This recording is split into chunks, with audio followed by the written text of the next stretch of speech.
Greetings, friends. Today, we bring you a touching tale about devotion, selflessness, and the timeless wisdom of those who came before us. Through this journey, we'll discover how our behavior shapes our identity and why honoring the knowledge of our elders can lead to a kinder, wiser world. As we follow the story, we'll also come across some fresh vocabulary and ways to use it in context. So, stay with us till the very end and let this meaningful story inspire you. In a quiet and distant corner of the land, nestled between the hills, there lived a humble young man named Isamu. He shared a modest home with his aging mother, and together they worked the rugged earth to sustain their simple life. Though times were tough, their days were filled with warmth and love.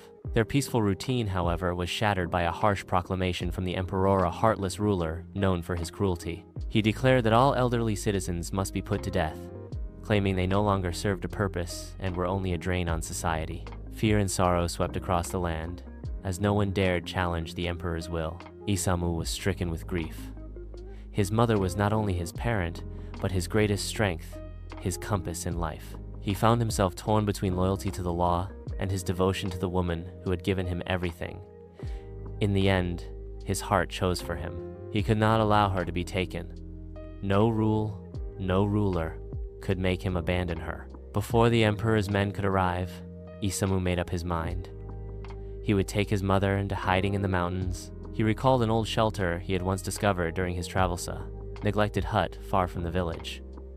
Though it was remote and worn down, it offered hope. With his mother on his back, Isamu began the climb, navigating the steep and rocky path with quiet resolve. As they ascended, his mother, without a word, began to break off twigs and drop them along the way. She feared he would be unable to find his way back alone. When they finally reached the hut at nightfall, Isamu made a bed of leaves for her and did his best to keep her warm and safe.